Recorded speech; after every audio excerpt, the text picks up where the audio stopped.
Bronquiolitis, neumonía y bronquitis como las más frecuentes. Sin embargo, como les he mencionado, no son las únicas. Empezando por bronquiolitis, la bronquiolitis aguda es un proceso inflamatorio caracterizado por una obstrucción de las pequeñas vías aéreas que se presenta con mucha más frecuencia en los lactantes, lactantes menores y lactantes mayores.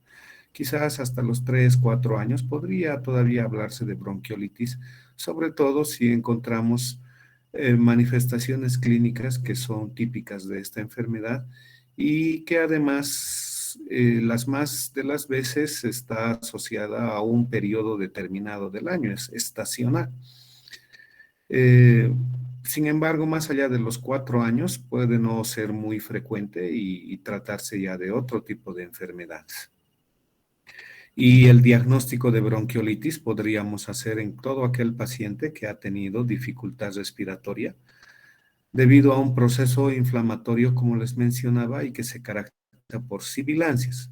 Más aún si nuestro paciente tiene menos de 2 años de edad. O sea que las sibilancias caracterizan a la bronquiolitis y además de que puede estar acompañado de otro tipo de manifestaciones, como lo vamos a ir viendo más adelante. Una de ellas es el periodo expiratorio prolongado.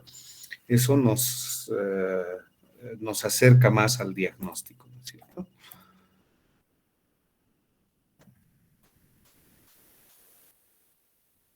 Este proceso inflamatorio es caracterizado por un incremento en la producción de moco y una necrosis de las células epiteliales de las vías respiratorias.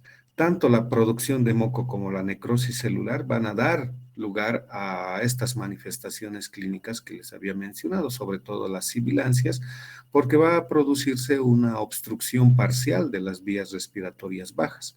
Y por eso tanto las sibilancias como el periodo expiratorio prolongado van a ser característicos de la bronquiolitis. La etiología de la bronquiolitis es eminentemente viral. El virus sincicial respiratorio puede ser responsable hasta 3/4 partes de los casos de bronquiolitis.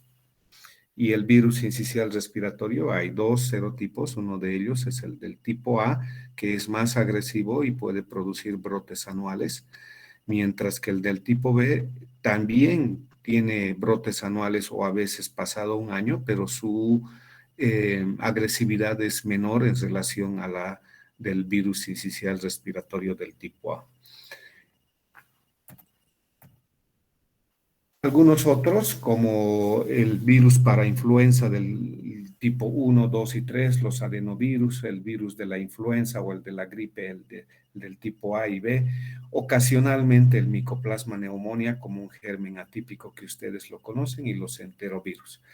Sin embargo, cuando nos encontramos frente a un brote de bronquiolitis, y esto es muy importante, cuando nos encontramos frente a un brote de bronquiolitis, el virus sincicial respiratorio pareciera ser un germen casi exclusivo, y además de que no permite, por la fácil diseminación y el fácil contagio, no permite que sea otro tipo de germen el que esté cohabitando o coproduciendo la enfermedad. O sea, es un virus exclusivo.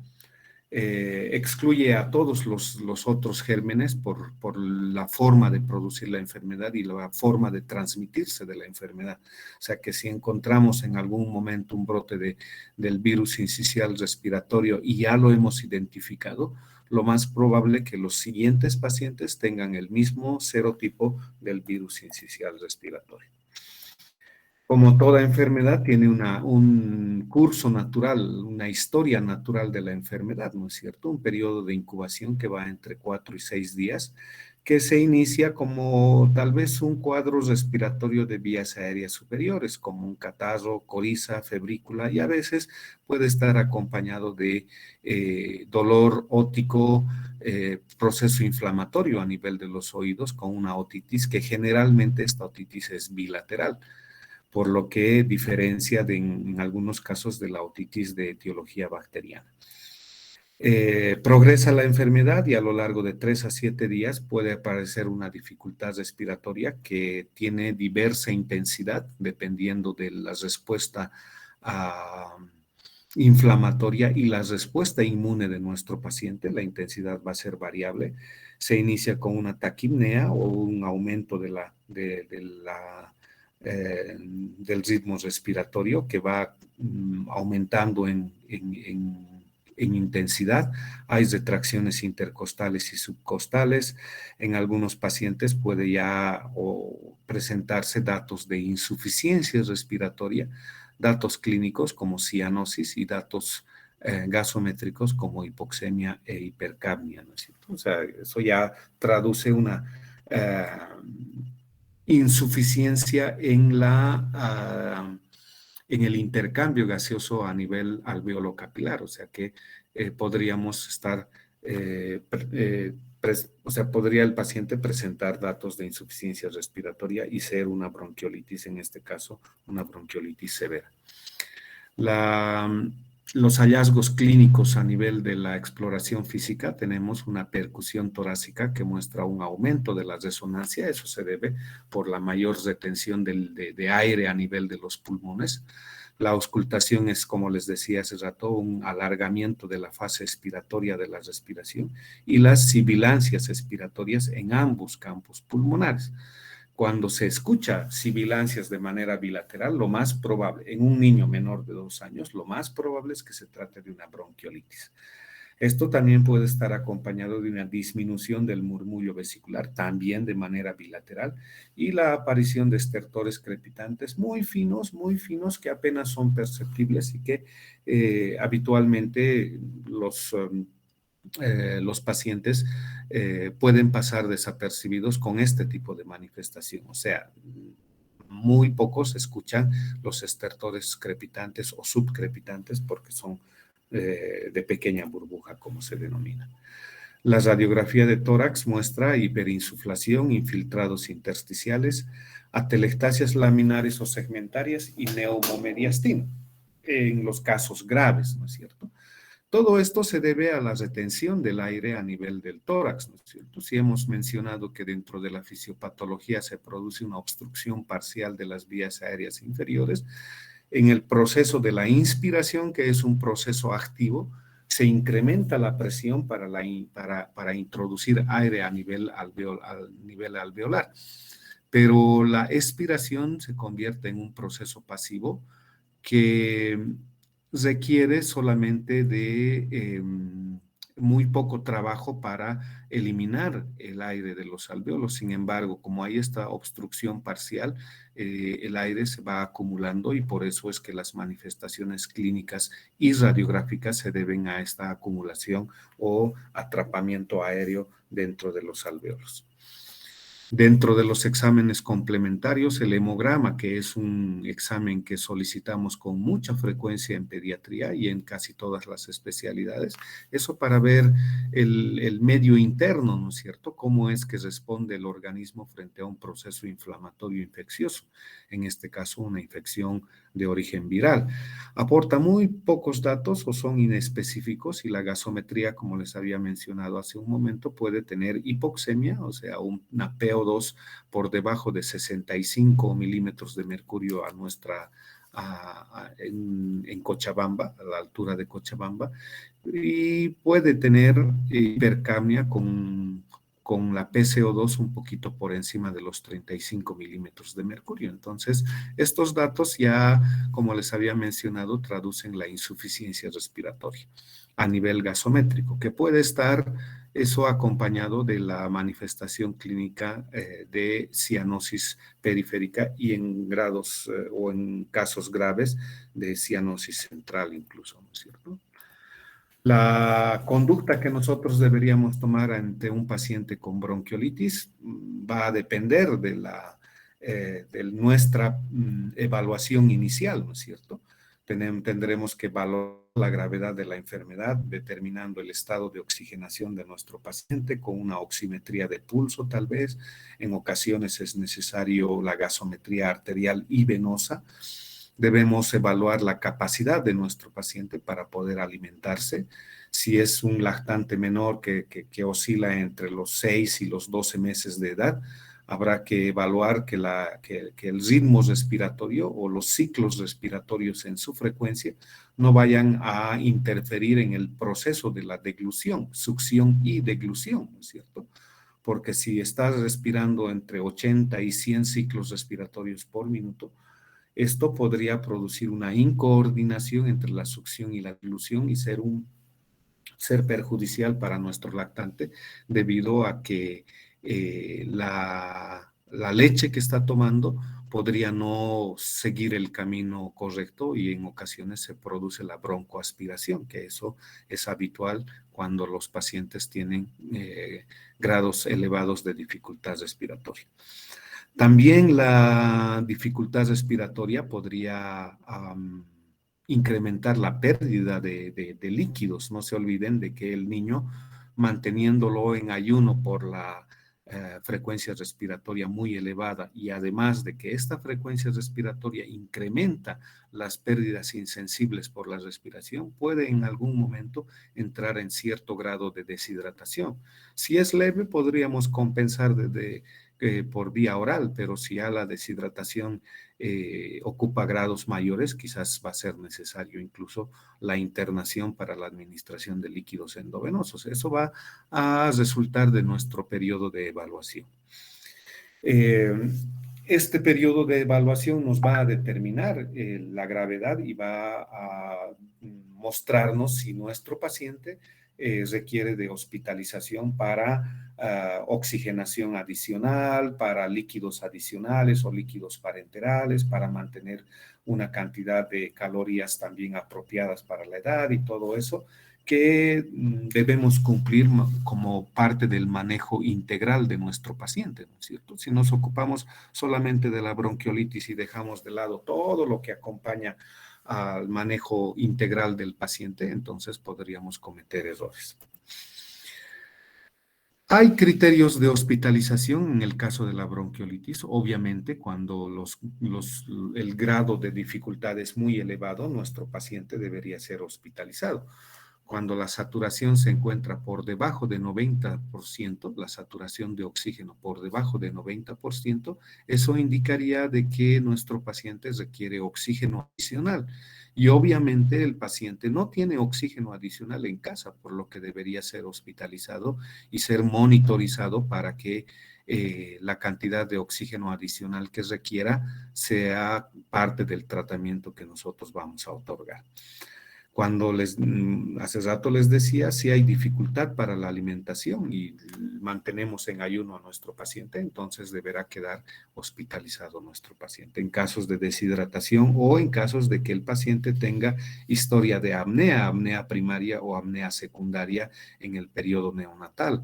Aquellos exprematuros sufren generalmente periodos de bronquiolitis mucho más agudos, mucho más severos que aquellos pacientes que han sido recién nacidos de término en su época, ¿no es cierto? Entonces debemos considerar ese antecedente como algo que pueda influir en nuestra decisión de hospitalizar al paciente. La presencia de dificultad respiratoria moderada o elevada ya tiene que obligarnos a mantener a nuestro paciente hospitalizado. Si tiene signos de dificultad respiratoria con aleteo nasal, quejido, retracción supraclavicular o supraesternal, retracciones intercostales y disociación tóraco-abdominal de grado moderado o severo, son indicaciones para hospitalizar a nuestro paciente. También debemos considerar algunos otros aspectos para decidir la hospitalización de nuestro paciente, porque si vive muy lejos, por ejemplo, no sé, en la zona de Misikuni y nosotros lo estamos viendo a nuestro paciente con dificultad muy leve, pero el acceso o el retorno al hospital se ve dificultado por las grandes distancias desde la vivienda de nuestro paciente, deberíamos considerar como una hospitalización social, circunstancias sociales adversas, por ejemplo, pacientes que tienen pobres recursos económicos, indigencia, por ejemplo, eso como que también debería ser considerado para la hospitalización. Si al paciente lo encontramos en horas de la mañana con una dificultad respiratoria muy leve, pero ya para el mediodía o para las horas de la tarde ya tiene dificultad respiratoria severa o moderada, en pocas horas ya ha tenido gran dificultad o progreso elevado de nuestra dificultad, entonces debería también considerarse para la hospitalización. Les había mencionado que los pacientes que tienen o que han sido exprematuros tienen mayor riesgo de tener bronquiolitis severas, aquellos pacientes que han tenido problemas pulmonares en la etapa neonatal, como enfermedad de membrana hialina, un síndrome de aspiración meconial, problemas pulmonares en el periodo neonatal, también debería ser considerado en nuestra decisión para la hospitalización. Lo propio sucede con las cardiopatías congénitas, ¿no es cierto? Y creo que a todos nosotros nos ha enseñado algo esta pandemia del coronavirus, la utilización del oxímetro de pulso, ¿no es cierto? ¿Quién no tiene en casa ahora un oxímetro de pulso? Y eso nos permite determinar la cantidad de saturación que tiene nuestro paciente para poder decidir la hospitalización. Si se encuentra con periodos o con saturaciones menores al 90%, podría ser también una causal de hospitalización. Espérenme un cachito.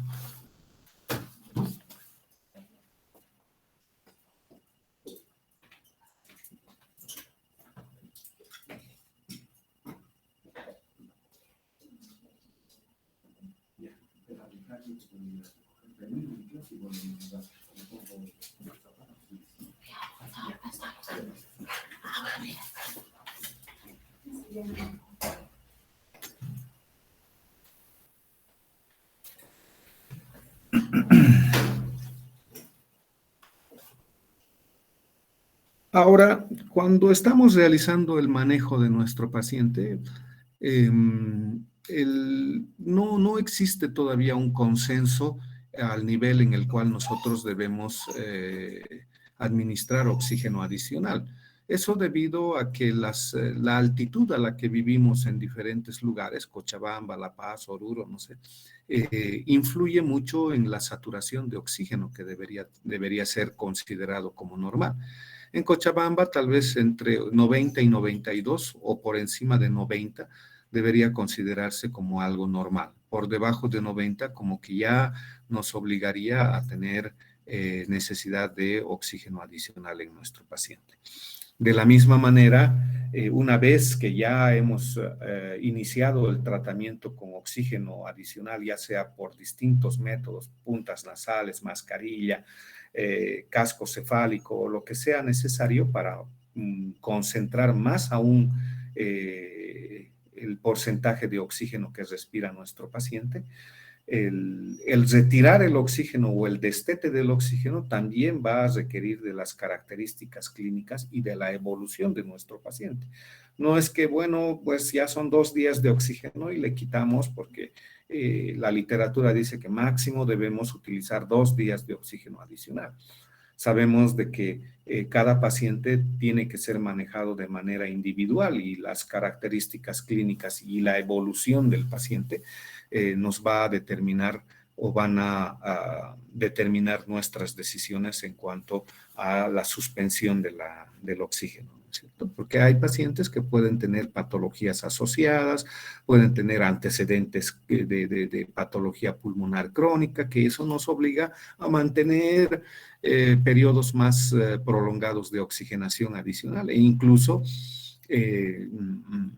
la experiencia nos dicta el hecho de que pacientes que reciben 0,5 litros por minuto de oxígeno adicional, como que ya no es nada, ¿no es cierto? O sea, que estás recibiendo mínimas cantidades de oxígeno. Le quitamos el oxígeno y eso pareciera ser incluso hasta algo muy personal, de que le quitamos el oxígeno y nuestro paciente desatura y llega a 86, a 85 de saturación de oxígeno, que no podría explicarse fisiopatológicamente porque manteniendo 0,5 de oxígeno no deberíamos tener variaciones grandes de la saturación de oxígeno, pero como les digo, esta evaluación tiene que ser individualizada.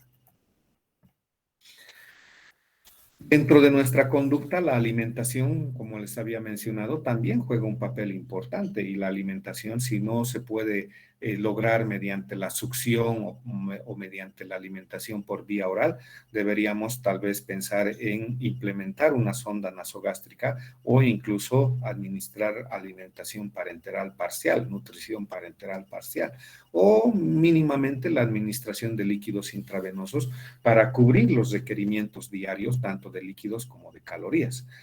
Pero tanto en la alimentación por sonda nasogástrica o la nutrición parenteral parcial, debería suplementar la cantidad necesaria de alimentación que requiere nuestro paciente, ¿no es cierto? Obviamente que debemos tomar en cuenta y tener en mente de que esta alimentación por sonda nasogástrica tiene que ser muy cuidadosa y vigilada porque en ocasiones también puede estar asociada a una broncoaspiración y termina nuestro paciente teniendo una neumonía en el vértice apical derecho. Entonces, eso también es importante. De manera rutinaria no está indicado el uso de los broncodilatadores, tanto los agentes alfa-adrenérgicos como los beta-adrenérgicos no deberían ser utilizados como que de rutina, mucho menos los corticosteroides, ¿no es cierto? Corticoides inhalados y todos ellos no están indicados de una manera rutinaria, debería ser evaluado para cada uno de los pacientes y en ocasiones la literatura indica, por ejemplo, que mejor que un broncodilatador es mantener un estado de hidratación adecuado en nuestro paciente y eso permitiría la eliminación de todos los factores que van a determinar esta obstrucción parcial de las vías aéreas inferiores y eso mejoraría notablemente nuestro cuadro clínico. Por lo tanto, así como que a todos hay que darles salbutamol o a todos hay que darles fenoterol o hay que utilizar budesonida como corticoide inhalado, como que no está normado y pocos de los libros o de la literatura lo indican como algo de rutina. La ribavirina, que es un antiviral, tiene también muy poca efectividad. Hay bastante literatura y bastantes estudios respecto de la efectividad de la ribavirina frente al virus sincicial respiratorio, por lo que tampoco debería ser utilizado de rutina. Lo que sí ha demostrado utilidad es el palivizumab. El palivizumab, que son anticuerpos monoclonales contra el virus sincicial respiratorio, sí en los estudios ha demostrado efectividad para reducir el grado de compromiso que tiene nuestro paciente. Y en quienes, si bien podría indicarse a todos los pacientes de manera general, hay algunas indicaciones en las cuales deberíamos considerar con mayor peso. Los lactantes con cardiopatía congénita, los ex prematuros, aquellos que han cursado con una enfermedad pulmonar o cursan con una enfermedad pulmonar crónica severa, pacientes con inmunodeficiencias primarias o secundarias y en aquellos lactantes menores de 6 meses y que tienen bronquiolitis severas, bronquiolitis graves. En aquellos sí podríamos utilizar el palivizumab como una medida coadyuvante. No es un medicamento que se utiliza de rutina, como les decía, sino más bien deberíamos considerar dependiendo de los antecedentes de nuestro paciente. La bronquiolitis como tal podría complicarse como con infecciones bacterianas y la más frecuente es la otitis media aguda seguida de la neumonía bacteriana, aunque esta es infrecuente. La más frecuente es la otitis media aguda. Y las complicaciones a largo plazo están asociadas, por ejemplo, a muerte súbita del lactante en aquellos pacientes que sobre todo han sido exprematuros y que han cursado en los primeros 6 meses de vida un episodio de bronquiolitis, enfermedad pulmonar obstructiva crónica del adulto y asma en los años que siguen a la infección que haya cursado nuestro paciente. Quiere decir que en este caso la bronquiolitis podría considerarse como un desencadenante de asma en la edad infantil en nuestros pacientes. El otro cuadro, como habíamos visto, es neumonía. La neumonía que ya en la mayoría de la literatura indica que este proceso inflamatorio infeccioso del parénquima pulmonar eh, tiene etiología variable. Las más de las veces predomina a los virus como agentes causales de neumonía, seguido de las bacterias. También podríamos pensar los hongos y algunos parásitos que puedan causar neumonía o síndrome de condensación, pero los virus y las bacterias con muchos son los agentes que deberíamos pensar como agentes etiológicos. Se caracteriza por un exudado y una infiltración celular a nivel de los alvéolos y del intersticio, donde participa también un compromiso a nivel de los bronquiolos y de los bronquios terminales, ¿no es cierto? De los bronquiolos alveolares y de los bronquios terminales, produciéndose así lo que denominamos el síndrome de condensación con un compromiso del parénquima que va a incluir o va a englobar en la condensación a todos los componentes del territorio comprometido, llámese alvéolos, bronquiolos terminales, incluso los vasos sanguíneos y los vasos linfáticos, ¿no es cierto? Entonces, eso va traducido incluso en las características clínicas y radiográficas, como lo vamos a ir viendo más adelante. El 2017 hay un artículo del Pediatrics in Review, que es el manejo de la neumonía adquirida en la comunidad, y dice claramente que la neumonía adquirida en la comunidad es definida como una infección del tracto respiratorio inferior adquirido en un paciente previamente sano. Puede estar asociado a síntomas que incluyen fiebre, tos, disnea y taquipnea, con evidencia de un proceso inflamatorio e infeccioso en el parénquima, diagnosticado de acuerdo a los hallazgos en la auscultación torácica y a la presencia de una opacificación que se logra ver en la radiografía de tórax.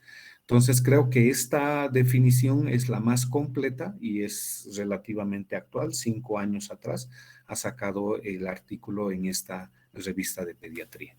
Entonces, debemos tomar en cuenta que la neumonía puede estar asociada a todas estas características clínicas y radiográficas, como se ha mencionado.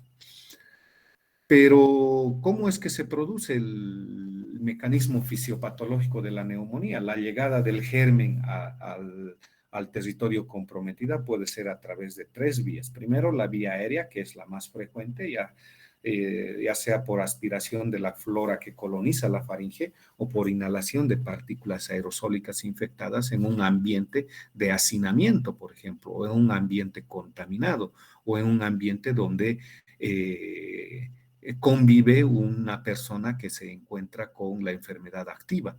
Todos nosotros hemos sido testigos de lo que ha sucedido con el coronavirus, ¿no es cierto? O sea, hemos visto de que la neumonía y bronconeumonía producida por el coronavirus tenía un desencadenante en una persona que estaba cercana a los niños.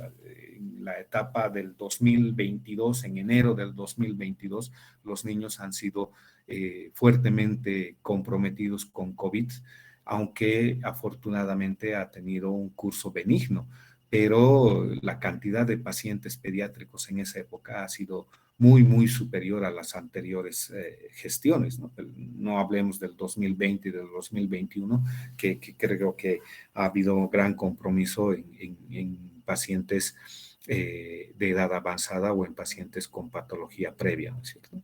Pero bueno, eso es un paréntesis. La vía hematógena también es una forma de llegada del germen hacia los pulmones, un foco séptico que puede ser, por ejemplo, extrapulmonar con una artritis séptica, un absceso cutáneo, la misma meningitis o la sepsis de diversa etiología puede sembrar el agente infeccioso a nivel de los pulmones y finalmente terminar en una neumonía, ¿no es cierto? La endocarditis bacteriana o los abscesos retrofaringios también son causantes de neumonía en nuestros pacientes. Y la vía transplacentaria también en el neonato. Hay la neumonía neonatal, la neumonía connatal, la neumonía intrauterina, y que obviamente la transplacentaria es, la vía transplacentaria es la manera de llegar, de llegada del germen hacia el sistema respiratorio de nuestro paciente. De todas maneras, no debemos dejar de pensar o tomar en cuenta que la contaminación en la nursery o en la sala de neonatología también es muy frecuente. La neumonía intrahospitalaria en la sala de neonatología puede tener cursos epidémicos relativamente frecuentes. Escuchamos habitualmente de que hay epidemias de neumonía en las salas de neonatología y eso se debe no sé, a un compromiso tanto del personal como del mismo sistema de salud, ¿no es cierto? O sea, tenemos nuestras salas de neonatología que son podríamos decir comunitarias, porque están varias de las incubadoras o varias de las cunas radiantes una al lado de la otra. Entonces, eso también influye en las epidemias de neumonía neonatal. Ya les había mencionado que los virus son la causa más frecuente, el 70 o 90% de los casos, las bacterias en un 10 o un 20% de los casos y ocasionalmente hay otro tipo de gérmenes. Sin embargo, para determinar la etiología, sobre todo la etiología de la neumonía bacteriana, es necesario conocer tres aspectos importantes. Primero, la edad del paciente, la epidemiología y el estado inmunológico de nuestro paciente. Eso nos va a determinar o por lo menos podría hacernos pensar cuál fuera el agente etiológico más probable que está causando la neumonía en nuestro paciente. ¿Por qué? Porque dependiendo de la edad o de los grupos etarios o la clasificación por grupos etarios en nuestro paciente, podríamos pensar en un agente etiológico en específico. En el periodo neonatal, por ejemplo, el estreptococo del grupo B, la Escherichia coli, la Listeria monocitógenes vienen a ser los más frecuentes. La Klebsiella pneumonia, pero como agente etiológico intrahospitalario, mientras que los tres primeros son colonizadores habituales de la región anogenital de la madre y por lo tanto se puede transmitir antes, durante e inmediatamente después del parto y ser causantes de neumonía neonatal. Desde los primeros meses hasta los 4 años, si bien las neumonías virales son las que predominan y de ellos el virus sincicial respiratorio, el parainfluenza, el influenza y el adenovirus vienen a ser los agentes más frecuentes. Sin embargo, las infecciones bacterianas también deberían ser consideradas como causales de neumonía, sobre todo si terminan en condensación, o sea, en una neumonía con afectación global o segmentaria. Y de estas, el Haemophilus influenza, el estreptococo del neumonía o neumococo y el estafilococo aureus son los gérmenes con mayor prevalencia, aunque el Haemophilus influenza del tipo B ha disminuido notablemente por la vacunación masiva de la pentavalente que incluye a el Haemophilus influenza del tipo B, a una vacuna contra el Haemophilus influenza del tipo B. Más allá de los 4 años, las bacterias son los gérmenes más frecuentes, de ahí encontramos al neumococo o estreptococo neumonía como el germen más frecuente, seguido de los gérmenes atípicos y también del estafilococo aureus. Los gérmenes atípicos como la clamidia pneumonia, el micoplasma pneumonia, la legionela neumófila, vienen a ser los gérmenes que debemos considerar, sobre todo si nuestro paciente tiene 6, 7, 8 años, como forma de presentación no muy característica de la enfermedad, ¿no es cierto? O sea, se denominan atípicos porque no se presentan de una manera muy típica como vienen a ser los otros gérmenes, llámese neumococo o estafilococo. Las manifestaciones clínicas varían dependiendo del agente causal, dependiendo de la edad de nuestro paciente. Por ejemplo, en los menores de 4 años, donde hay predominio de los virus como gérmenes causantes de neumonía, puede tener el paciente fiebre que no es muy elevada, taquipnea, disnea, quejido expiratorio, tos, cefalea, rinorrea y dolor de garganta. La auscultación pulmonar pueden aparecer estertores crepitantes de manera bilateral, ¿no es cierto? Siempre sospechar en todos los pacientes con la triada de las 3 Ts. La tos, taquipnea y temperatura elevada en un paciente que tenga manifestaciones respiratorias como forma de consulta en la emergencia. La neumonía en niños mayores, causada sobre todo por el estreptococo neumonía o neumococo, ya tienen un curso mucho más evidente, ¿no es cierto? La fiebre es elevada, superior a los 38,5, 39, aparece escalofríos, tos productiva, dolor pleurítico o dolor en puntada de costado, como así se denomina el dolor torácico, y la auscultación de los pulmones con estertores crepitantes bilaterales e incluso datos de condensación con soplo tubario, podría ser pectoriloquia áfona, disminución del murmullo vesicular o cuando ya existen complicaciones, ausencia del murmullo vesicular. Eso va a depender de manera individual en cada uno de los pacientes. Si la hipoxia es severa en cualquiera de los pacientes, debemos buscar la presencia de cianosis a nivel del pulpejo de los dedos o la acrocianosis denominada, alteración de la conciencia, alteración del comportamiento, agitación, signos de dificultad respiratoria cada vez más evidentes, que eso traduce una disminución en el intercambio o una dificultad en el intercambio gaseoso a nivel pulmonar, ¿no es cierto? La radiografía de tórax, que quizás es, junto con el examen de sangre, con el hemograma, uno de los elementos de diagnóstico complementarios que se solicita con mayor frecuencia. La radiografía puede mostrar diversos patrones radiográficos, desde una condensación con compromiso lobar y presencia del broncograma aéreo, por ejemplo, o hasta encontrar complicaciones como el derrame pleural, como los abscesos pulmonares, los neumatoceles. Eso va a depender mucho de la gravedad que vaya a presentar nuestro paciente. Hay gérmenes que son muy agresivos y la progresión de la enfermedad es rápida, ¿no es cierto? Lo encontramos relativamente bien en las primeras horas de internación, pero rápidamente va desmejorando nuestro paciente hasta tener grados de dificultad severa que nos obligan incluso a conectar a nuestro paciente a ventilación mecánica. Y eso también se traduce en un cambio notable a nivel de los hallazgos radiográficos.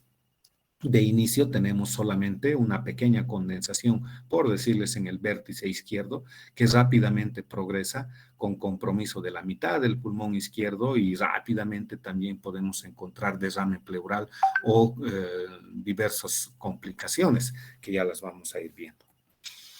El hemograma les decía que es eminentemente bacteriano en el caso del neumococo o del estafilococo aureus, con leucocitosis con desviación a la izquierda, con desviación a la derecha, no sé, podríamos ver una eritrosedimentación muy prolongada con 40 milímetros la primera hora, 60 milímetros la segunda, una proteína C reactiva muy elevada, 10, 15, 20 miligramos por decilitro. Lo mismo sucede con la procalcitonina, que ya es un reactante de fase aguda que se está utilizando con mayor frecuencia en nuestro medio.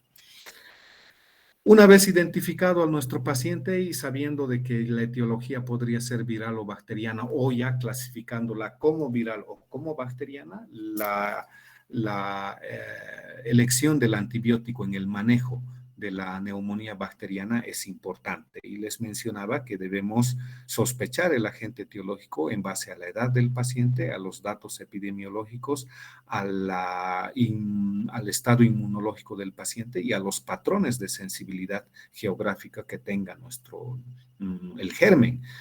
Podríamos pensar de que el neumococo que encontramos en el Viedma, en el materno infantil de Manuel Asensio Villarroel, tener el mismo patrón de sensibilidad que en la caja nacional, y no es así. Pueden tener patrones de sensibilidad muy diferentes aún estando en la misma ciudad. Obviamente, si vemos patrones de sensibilidad de Cochabamba y La Paz, van a ser diferentes, pero a veces en lugares cercanos como el Seguro Universitario y el pediátrico del Asensio Villarroel, también podrían tener patrones de sensibilidad muy diferentes, y de ahí que nuestra investigación y nuestro análisis clínico debe contemplar este factor para no cometer o utilizar un solo antibiótico, porque así se utiliza en todas partes. No, creo que el análisis va en otro sentido y eso deberíamos emplear más el criterio clínico para elegir el antibiótico. De todas maneras, no solamente la actividad in vitro es la que debemos considerar, porque si recibimos patrones de sensibilidad con sensibilidades bajas o intermedias, por ejemplo, no debemos dejar de pensar de que in vivo hay otros factores que influyen contra el agente bacteriano, ¿no es cierto? De ahí que, por ejemplo, las inmunoglobulinas, las células natural killer, el complejo del complemento, que ayudan para eliminar a los gérmenes y que junto con los macrófagos y todos ellos van a tener también actividad contra las bacterias. Por lo tanto, en ese análisis o en ese juicio clínico que nosotros vamos a realizar, también debemos tomar en cuenta esto.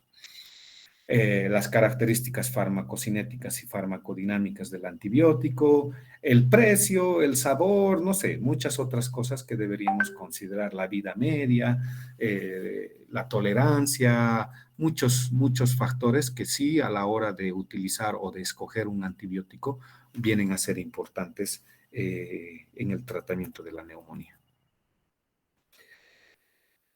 Iniciar el tratamiento antibiótico lo más antes posible cuando se sospecha que es una etiología bacteriana nos ayuda bastante, y además sospechar la etiología probable por esos factores que habíamos mencionado hace un momento. Pero una vez que se ha identificado y se conoce con certeza el agente etiológico, deberíamos considerar el cambio del antibiótico siempre y cuando la evolución del paciente está estacionaria o no es buena.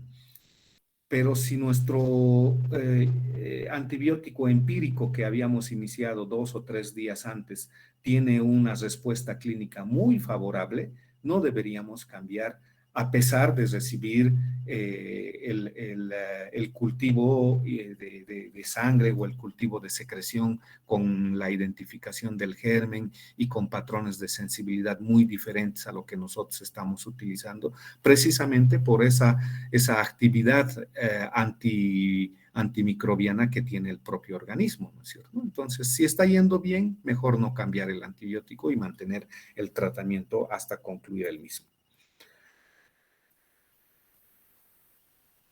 Cuando manejar al paciente de manera hospitalaria. Fíjense, aquí están criterios para considerar la hospitalización de neumonía en pediatría. Cuando hay hipoxemia, saturaciones por debajo del 90% en Cochabamba, edades bajas, menos de 3 meses, menos de 6 meses en alguna literatura. Todos los neonatos deberían ser manejados de manera intrahospitalaria. Cuando tienen frecuencias respiratorias muy elevadas en los niños, mayores de 50 ciclos respiratorios por minuto o en los lactantes mayor de 70 ciclos respiratorios, debería ser considerada la hospitalización.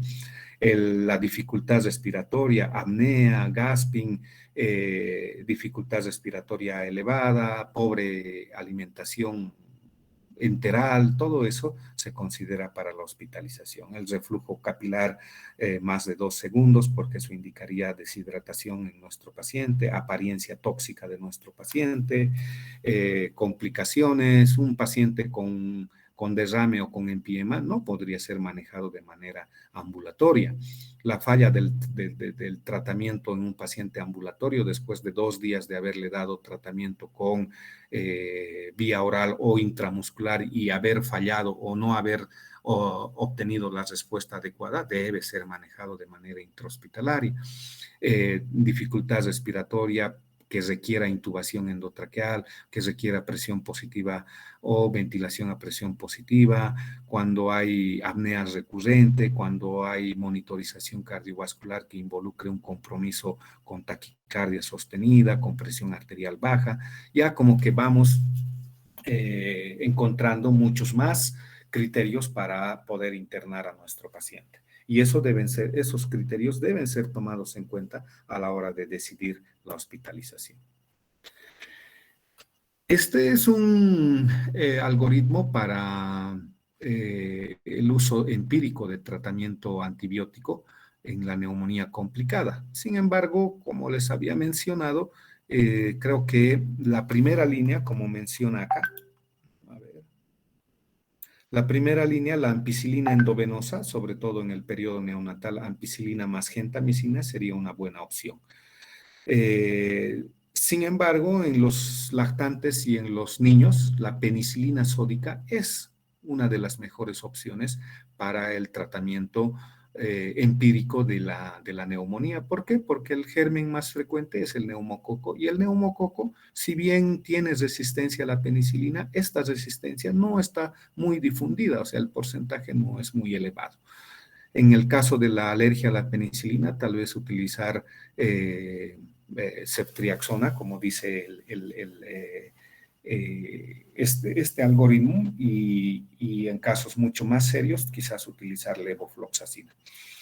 Pero si ya nos encontramos con un paciente en el cual tenemos resistencia a la penicilina o sospechamos que es un estafilococo resistente a la meticilina, creo que nuestra única opción en nuestro medio es la vancomicina. Eso sí debemos tomarlo en cuenta. No podríamos saltar de penicilina a una cefalosporina de tercera generación si estoy pensando en una resistencia a la penicilina o una resistencia a la meticilina en el caso del estafilococo aureus, porque los porcentajes de resistencia a las cefalosporinas de tercera generación también son elevados. Entonces, el uso de la vancomicina podría ser una de las alternativas más útiles. El éxito del tratamiento en un paciente ambulatorio es escoger el antibiótico apropiado y utilizar la dosis apropiada. O sea, como que nosotros sabemos que la dosis de los antibióticos tienen rangos que incluso pueden ser amplios, ¿no es cierto? Por ejemplo, el ceftriaxona se utiliza entre 50 y 100 miligramos por kilo. Si yo tengo un paciente que lo voy a manejar de manera ambulatoria y decido utilizar ceftriaxona, entonces tendré un rango de dosis que vaya entre 80 y 90 miligramos por kilo, porque eso me acerca más a la dosis plena y al éxito de tratamiento en mi paciente ambulatorio. ¿Por qué? Porque no lo estoy controlando.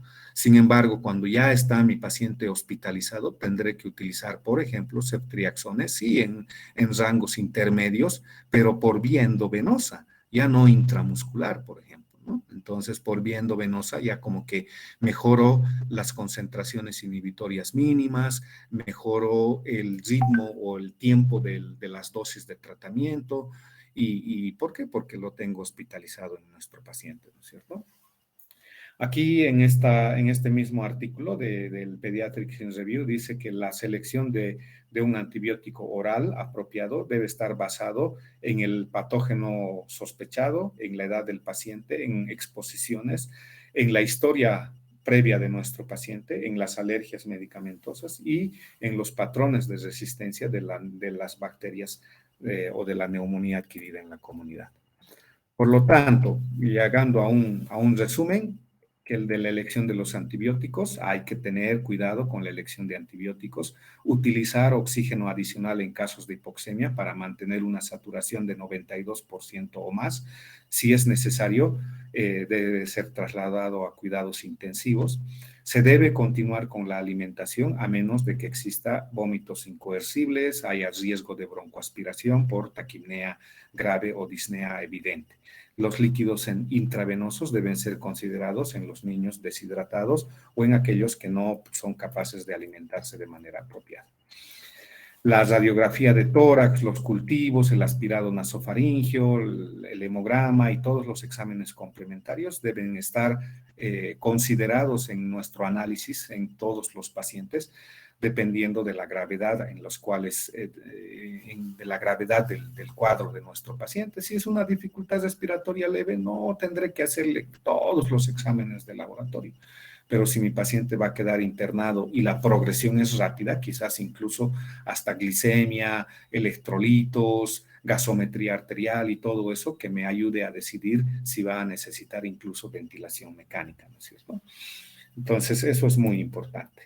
Y aquí tenemos una serie de radiografías en las cuales se evidencia a la insuficiencia cardíaca congestiva como una de las complicaciones más frecuentes de la neumonía, seguida del derrame pleural, del empiema, de los abscesos, los neumatoceles, la neumonía necrotizante y no sé, muchas otras de las complicaciones, pero a la insuficiencia cardíaca y al derrame pleural considerarlas como las más frecuentes.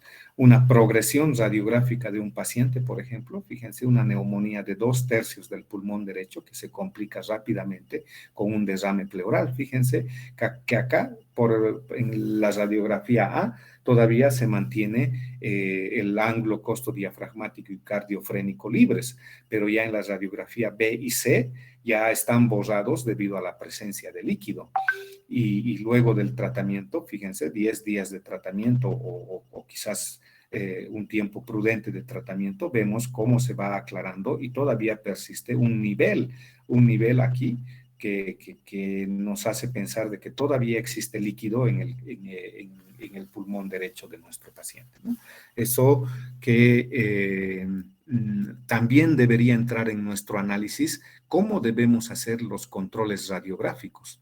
Si es necesario realizarlo todos los días, si es necesario realizar al tercer día, al séptimo día, eso ya va a depender de nuestro criterio clínico y del análisis que vayamos a realizar respecto de la evolución de nuestro paciente. Imágenes de algunas neumonías. Aquí hay una neumonía multifocal, fíjense, una neumonía apical derecha, una neumonía basal derecha y una neumonía basal izquierda. Habitualmente esto es producido por gram negativos o por el estafilococo aureus. Nos ayuda bastante una neumonía, en este caso, una neumonía lobar derecha, confirmada por una radiografía lateral derecha que nos ayuda a determinar la extensión real de la neumonía, en este caso, en el vértice derecho. En este artículo también está este manejo de un algoritmo de cómo manejar el derrame pleural, si el derrame es pequeño, si el derrame es moderado o si el derrame es importante. Independientemente de eso, tal vez no podemos manejar en ninguno de los casos de manera ambulatoria. Siempre tendría que estar hospitalizado y hay la posibilidad de colocar un tubo de tórax, de colocar incluso presión negativa, eso ya lo va a decidir en la especialidad o en la subespecialidad. El detectar a nuestro paciente que tenga una complicación como es el derrame pleural por el silencio auscultatorio es quizás uno de los objetivos importantes del manejo del paciente, del paciente pediátrico por el médico general. Ya está, fíjense. Un borramiento del ángulo costodiafragmático que, bueno, pues es un derrame leve. Aquí ya tenemos un derrame mucho más importante y aquí un nivel hidroaéreo evidente en el hemitórax derecho, izquierdo, perdón. Finalmente, bronquitis aguda, unas cuantas diapositivas de bronquitis aguda, que es un proceso inflamatorio también inflamatorio infeccioso de la mucosa bronquial. Puede ser considerada como una hiperreactividad bronquial por un incremento de la producción de moco y además de una descamación también de las células, muerte celular de las células de la mucosa bronquial. El diagnóstico, más que todo, es clínico, ¿no es cierto? Muy poco nos ayuda el hemograma, muy poco nos ayuda la radiografía. No existen pruebas específicas ni de laboratorio ni de radiografía que nos puedan confirmar el diagnóstico de bronquitis. Generalmente es cuadros crónicos, cuadros prolongados de accesos de tos productiva en nuestro paciente, cuya etiología de las veces es viral. En algunas ocasiones las bacterias pueden estar involucradas, sin embargo el sincicial respiratorio, el parainfluenza, el influenza A y B y los adenovirus, dependiendo de los grupos etarios, van a tener mayor frecuencia en unos y otros, eso tomando en cuenta la edad del paciente. Les decía, el Streptococcus pneumoniae y el Haemophilus influenza y la Moraxella catarrhalis también podrían ser hallados en estudios complementarios, en muestras de esputo, hasta en el 45% de los pacientes con bronquitis aguda. Sin embargo, no necesariamente nos indica que ese es el causante de la bronquitis. ¿Ya? Entonces, como les digo, el criterio clínico tiene que ir basado sobre todo en los hallazgos clínicos y en los antecedentes epidemiológicos, en el momento, en el contexto en el que estamos viviendo en el momento de la enfermedad. La mayoría de los autores considera que la tos debe estar presente como un elemento fundamental para hacer el diagnóstico de bronquitis aguda. Los otros signos, estos síntomas o signos que son variables, pueden o no estar presentes. Una expectoración que puede ser amarillenta, verdosa o hemoptóica, disnea, dolor torácico, febrícula, escalofríos, aumento de los ruidos respiratorios y todo esto.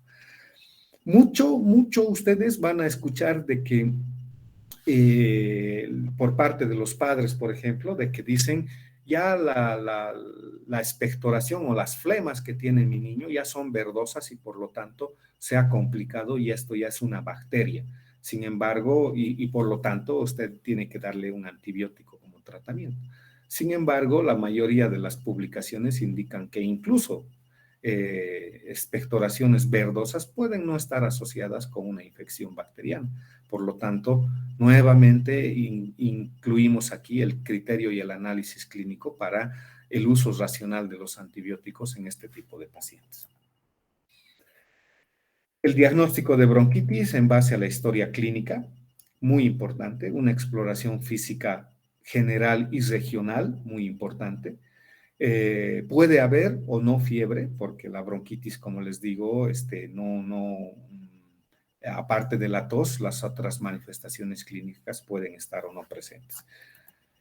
El objetivo del tratamiento quizás es mantener confortable al paciente con antitérmicos, antitusígenos, mucolíticos, broncodilatadores en muy contadas ocasiones, en muy contados pacientes, y está en rojo el uso de los antibióticos debido a que no es una norma utilizar antibióticos en la bronquitis aguda.